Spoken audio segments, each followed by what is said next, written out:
Oi, gente, tudo bem com vocês? Meu nome é Ana Paula e hoje eu estou aqui para conversar com vocês sobre mais uma novela de um dos meus autores favoritos da vida.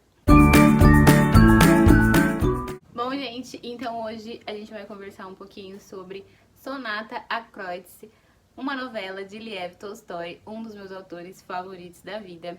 Eu fiz a leitura dessa novela nessa edição aqui da Todavia. Aqui nós temos 4 novelas de Tolstói, que são Felicidade Conjugal, A Morte de Ivan Ilitch, Sonata a Kreutz e Padre Sérgio. Fiz a leitura dessas 4 obras. Essa é a terceira resenha aqui no canal, vai ficar faltando só a de Padre Sérgio, que já tá escrito. Logo, logo eu trago aqui pra vocês. Bom, gente, então essa novela aqui, Sonata a Kreutz, ela foi escrita entre 1887 e 1890. Tolstói tinha 62 anos na época e a ideia para essa história surgiu de um desafio entre Tolstói e 2 amigos seus, um pintor e um ator.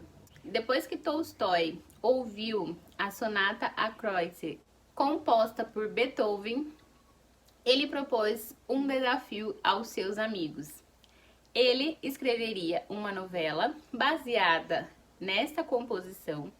O seu amigo pintor pintaria um quadro baseado na composição e o seu amigo ator leria a obra de Tolstói com um quadro de fundo.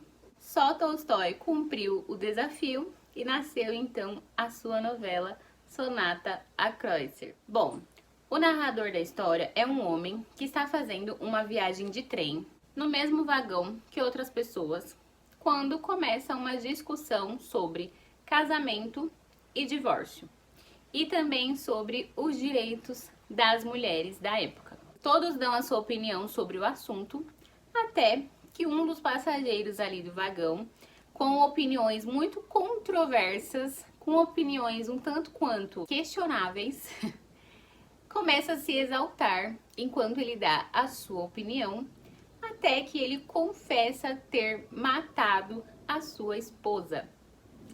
Todos os outros passageiros pedem para trocar de vagão, depois que o trem faz uma parada. Ficam ali no vagão dele só este homem e o narrador da história, que é quem vai nos contar a história de Podnichev, que é o personagem principal aqui da história. Então, o narrador da história, que permanece ali no vagão, vai se aproximar deste homem. Eu não vou ficar tentando falar o nome dele não, gente, senão eu vou me embaralhar toda. Ele se aproxima ali, eles vão conversando, e aí o Pods, para os íntimos, vamos chamar ele de Pods. E aí o Pods pergunta para ele se ele quer ouvir a história de como ele matou a sua esposa. O narrador fala que sim, quer ouvir a história, e ele fala, bom, para você entender então como eu matei a minha esposa, você precisa saber como eu a conheci. Na verdade, você precisa saber muito antes disso, de como era a minha vida antes do casamento, até o ponto em que eu a matei. Eu não vou falar muito, gente, da história em si para vocês, porque o que mais chama atenção nesta narrativa são as ideias, são as críticas sociais sobre casamento, divórcio e direitos das mulheres. Tolstói, ele cria um personagem extremamente caricato, um personagem que é extremamente machista, que é extremamente ciumento, possessivo, ao ponto de ser louco, né, ao ponto de assassinar a sua esposa. E é um personagem extremamente incômodo, né? Eu não sei se eu fosse homem lendo essa história, se eu teria tanto estranhamento e tanto incômodo com este personagem, ou se o fato de eu ser mulher interfere na leitura. Mas eu acredito que não. Eu acredito que qualquer pessoa da nossa época que leia vai sentir um certo incômodo, vai sentir um certo estranhamento com as ideias que ele apresenta. Porque ele matou a sua esposa simplesmente por ciúme, um ciúme que a gente não sabe, assim como a história de Dom Casmurro, a gente não sabe se Capitu traiu, se não traiu Bentinho. A gente tem a história contada do ponto de vista dele, e o ponto de vista dele é totalmente deturpado e é um ponto de vista manchado pelo ciúme, que não é algo confiável. Aqui acontece a mesma coisa, ele começa a desenvolver um ciúmes, na verdade ele se olha e se enxerga como uma pessoa que já cometeu muitos abusos na vida, que é uma pessoa devassa, uma pessoa com a alma podre, e a sua esposa é doce, inocente, bela, perfeita, maravilhosa. Primeiro ele exalta né, essa esposa, coloca ela num pedestal como se ela fosse a mais pura, mais doce de todas as mulheres. E depois ele vai colocando ela como se ela fosse uma prostituta praticamente, como se ela vivesse para se jogar, para se oferecer para outros homens, como se ela vivesse para seduzi-lo. Os problemas da vida dele são porque a esposa o seduz e faz dele o que quer, e ela tem esse extremo poder de sedução, então ela pode seduzir qualquer homem à sua volta. E ele vai apresentando essas ideias de uma forma tão crua, tão escrachada, tão absurda, que a gente fica assim, mas gente, que é isso? O que tá acontecendo aqui, gente? Então tá bem marcado o livro, mas todas as marcações são de momentos que eu fiquei assim, what? O que está acontecendo aqui, gente? Vou citar alguns trechos para vocês terem, assim, uma noção do que é que eu estou falando. Ó, pegue toda a poesia, toda a pintura, toda a escultura, desde os poemas de amor até as Vênus e as Frinéias nuas. O Senhor vai ver que a mulher é um instrumento do prazer. Sobre o casamento dele, sobre a relação dele com a esposa, ele fala assim, ó. Por fim, chegamos a um ponto em que já não era mais uma discordância que produzia a hostilidade. Era a própria hostilidade que produzia a discordância. Acorrentados um ao outro por grilhões, éramos dois prisioneiros que odiavam um ao outro, que envenenavam mutuamente suas vidas e se esforçavam para não ver isso. Na época, eu ainda não sabia que 99% dos casais vivem o mesmo inferno que eu vivia. E que não pode ser diferente. Na época, eu ainda não sabia disso, nem no caso dos outros, nem no meu.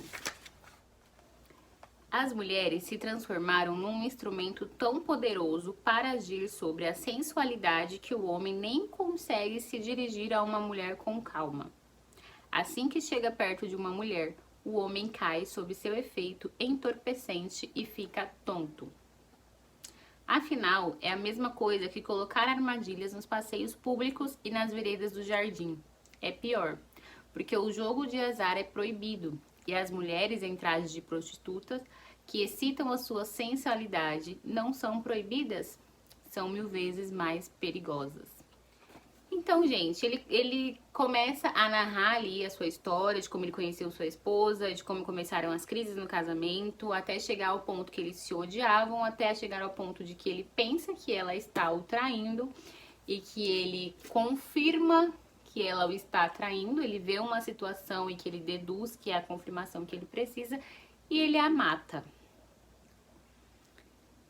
E ele acha que ele tá certo. Até o final da história ele acha que ele tá certo. E ele vai fazendo essas afirmações de que a culpa de um casamento não dar certo é por conta da mulher, por conta das futilidades, porque a mulher ela age sobre o homem, a sensualidade da mulher instiga o homem, e porque o homem não tem como prevalecer sobre isso, e porque as mulheres sabem que tem esse poder, e blá blá blá blá blá blá blá blá blá. É uma leitura extremamente desconfortável. A gente vai lendo e vai ficando com raiva e vai falando, gente, o que tá acontecendo aqui? Por que eu tô lendo isso? Mas, ao mesmo tempo, é uma leitura extremamente fluida. Por ser uma novela, né, também é algo que você lê muito rápido. Tolstói vai trazer muitos diálogos. Eu espero que seja uma crítica, eu quero crer que isso daqui é uma crítica de Tolstói ao pensamento da época, como eles viam e enxergavam as mulheres. Tem um certo momento que ele fala que eles vendem as filhas, que eles não se importariam em vender as suas filhas a homens morrendo de sífilis, simplesmente porque aquilo ali é o que a sociedade quer, porque aquilo é o status que a sociedade quer, que eles apoiam que o homem seja o mais devasso possível, que ele aproveite a sua devassidão e que a mulher seja o mais pura possível. E aí quando tem esse choque, né, um homem extremamente devasso com uma mulher extremamente pura, a tendência é que isso não dê certo. Então ele vai trazendo muitas críticas. Ele vai falar sobre os direitos, né, sobre o direito da mulher, não só sobre o direito de votar, de exercer uma profissão, mas o direito ao seu próprio corpo, à sua própria sensualidade. E vai trazendo muitas questões, de uma forma extremamente nua e crua, porque ele vai trazer aqui o ponto de vista de um homem extremamente machista, extremamente doentio, um assassino. Então, vai ser uma leitura desconfortável, né? Porém, vai nos trazer muitas reflexões, vai nos fazer pensar sobre.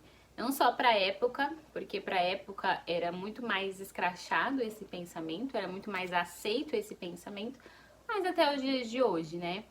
A gente tem que pensar sobre isso, sobre os relacionamentos, sobre o lugar da mulher no mundo, sobre a forma como nós somos vistas. E não é um assunto confortável de se tratar, não é algo confortável de se falar. E Tolstói faz aqui com maestria. Ele nos incomoda a tal ponto que a gente fica assim inconformado. Ele faz esse personagem extremamente caricato para ser incômodo mesmo, né? Pra gente olhar e falar que absurdo. Então ele cria esse personagem extremamente caricato, extremamente incômodo, extremamente intragável para falar sobre esses assuntos e vai nos marcar. Foi uma leitura para mim que eu amei conversar com o Tolstói mais uma vez. Conversei muito, fiz muitas anotações, fiz muitas reflexões. Gostei da maneira como ele faz essa novela ser tão difícil de digerir e como ela fica na gente, como ela faz com que a gente reflita, porque esse é o poder da literatura, né? Falar sobre coisas leves, falar sobre coisas pesadas, falar sobre temas que ninguém quer falar, fazer com que a gente pense, com que a gente reflita, com que a gente fique feliz, com que a gente fique triste, com que a gente fique com raiva. Esse é o poder da literatura e isso é o que os livros fazem com a gente, por isso que ler e por isso que a literatura é tão importante e por isso que é tão valioso a gente ler. Porque a partir da leitura a gente consegue desenvolver outros pensamentos, a gente consegue acessar outras regiões, acessar outros sentimentos em nós mesmos e talvez nos tornar uma pessoa melhor ou não. Mas esse é o poder da literatura. Uma novela tão curtinha, tão pequena, se tornar algo tão cômodo e tão desafiador para nós. Bom, gente, então esse é o vídeo de hoje. Espero muito que vocês tenham gostado. Deixa aqui nos comentários se você já leu essa novela de Tolstói, o que você achou, se você concorda, se você discorda. Vamos conversar sobre isso. Um beijo grande pra vocês e até o próximo vídeo.